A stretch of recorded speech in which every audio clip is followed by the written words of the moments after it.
ये 14th century BC Syria है। तुम बस 13 साल की हो। शायद दिमाग में यही चल रहा है, डिनर में क्या मिलेगा, या फिर चोर्स इतने अनफेयर क्यों होते हैं। और फिर बूम, फ्रंट डोर ऐसे टूटता है जैसे कोई एंशिएंट एक्शन मूवी चल रही हो।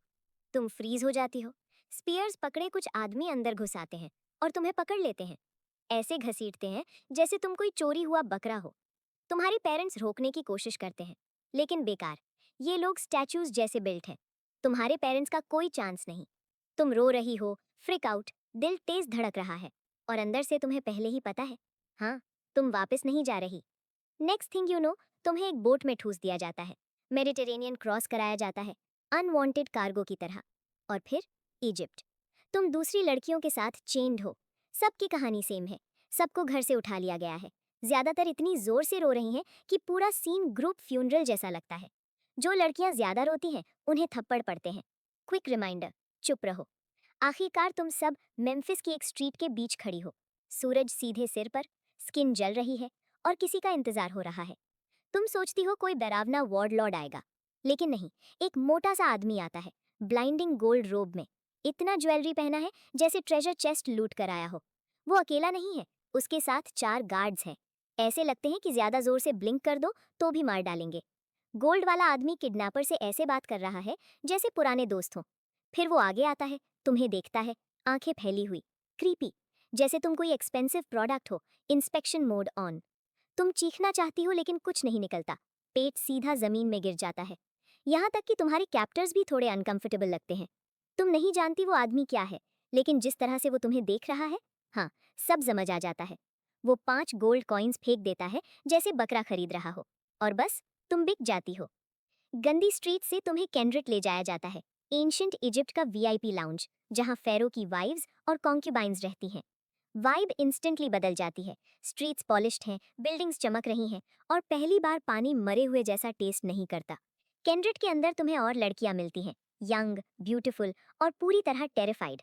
तुम सोचती हो शायद अब कोई मिलेगा जो सच में समझेगा, लेकिन नहीं। गोल्ड कवर्ड गूंज आते हैं, तुम्हें दूसरे रूम में खींच ले जाते हैं। तुम्हें रॉ स्क्रब किया जाता है, वियर्ड क्लोथ्स पहनाए जाते हैं, गोल्ड ज्वेलरी, परफ्यूम, इतना जैसे फेरो अमेजॉन प्राइम अनबॉक्सिंग हो रही हो। क्यों? कोई नहीं बताता, लेकिन साफ है, कोई इंपॉर्टेंट आने वाला है और तुम्हें स्पार्कल करना है। तुम्हें प्राइवेट क्वार्टर्स दिए जाते हैं, सर्वेंट्स, बेड, प्रिवेसी। वो इसे ऑनर कहते हैं, तुम इसे वही कहती हो जो है, गिल्डेड प्रिजन। डोर के बाहर 2 गार्ड्स हैं ताकि तुम स्टारगेजिंग के लिए भी बाहर ना निकल सको। अंदर सर्वेंट्स हैं, लेकिन वो तुम्हारे लिए काम नहीं करते।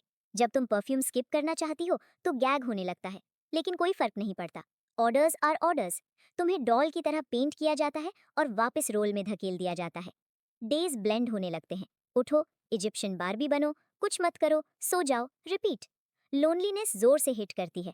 होम याद आता है, लेकिन यहाँ विश करना वॉल्केनो में चिल्लाने जैसा है। एक शाम तुम डिसाइड करती हो कि अब बहुत हो गया। तुम बाहर निकलती हो, सरप्राइजिंगली सर्वेंट्स नहीं रोकते। शायद वो भी बोर्ड है। तुम घूमती हो और दूसरी विमेन दिखती हैं, ब्यूटीफुल, एलिगेंट, गोल्ड में ग्लोइंग। एक पल के लिए लगता है फाइनली कोई बात करेगा, लेकिन वो तुम्हें ऐसे देखते हैं जैसे तुम उनके सैंडल से चिपकी गंदगी हो। एक कुछ गंदी बात बुदबुदाता है। तुम वापस रूम में जाती हो, किक्ड पपी जैसा महसूस होता है। सिस्टरहुड की उम्मीद थी, मिला सिर्फ mean girls ancient Egypt edition. और तभी guess who's back, gold dude, और उसके साथ एक नया आदमी। कंग्रेट्स, अब ये तुम्हारा टीचर है। अब तुम सीखोगी कैसे चलना है, कैसे बोलना है, कैसे बिहेव करना है फेरो की ड्रीम वाइफ की तरह। क्योंकि केंड्रेट में एग्जिस्ट करना ही मतलब तुम ऑलरेडी उसके हैरम का हिस्सा हो। तुमने फेरो को अभी देखा भी नहीं, लेकिन वो दिन तेजी से आ रहा है, और वो नहीं चाहते कि तुम कुछ डम बोल दो जैसे आई मिस माई मॉम। नई लैंग्वेज सीखना सक्स, मैनर्स उससे भी ज्यादा, लेकिन चॉइस नहीं है। एक ओल्डर सर्वेंट धीरे से बताती है, फेल हुई तो एंड अच्छा नहीं होता।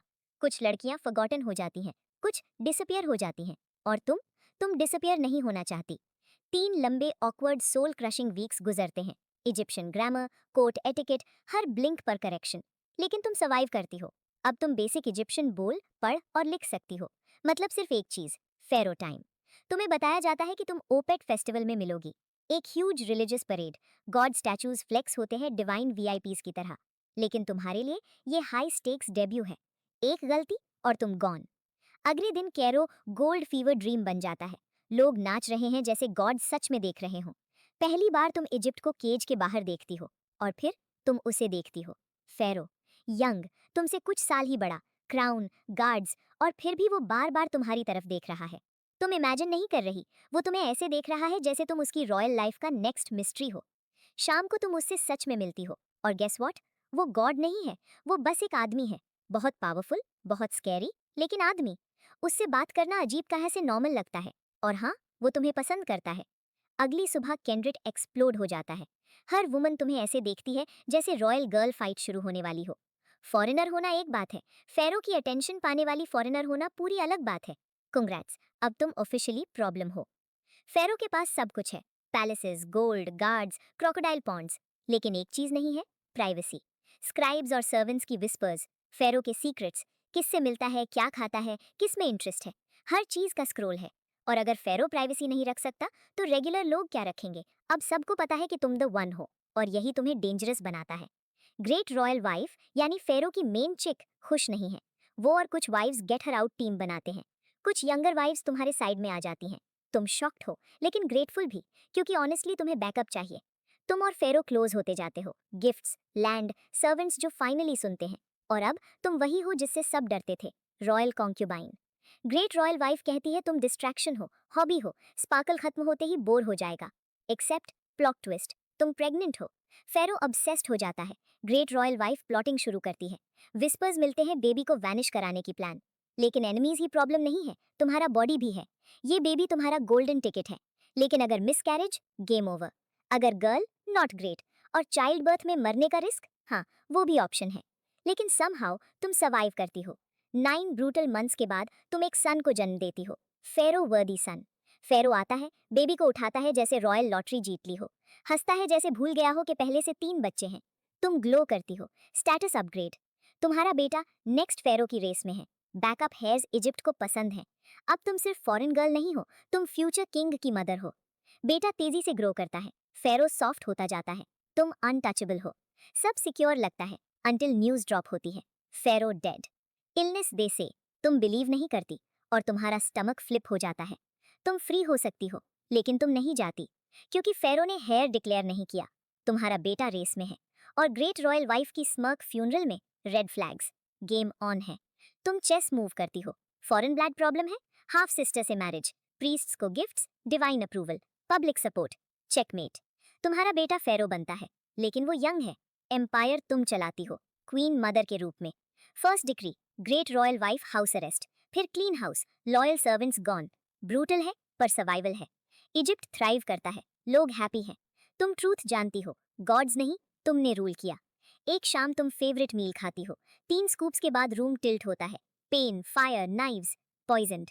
तुम गिर जाती हो, सर्वेंट्स भी डेड, और समझ आ जाता है, no one's coming. Cold palace floor पर तुम मर रही हो, फॉरेन स्लेव से क्वीन मदर तक, और यही एंड। तुम गुड बाय भी नहीं कह पाती,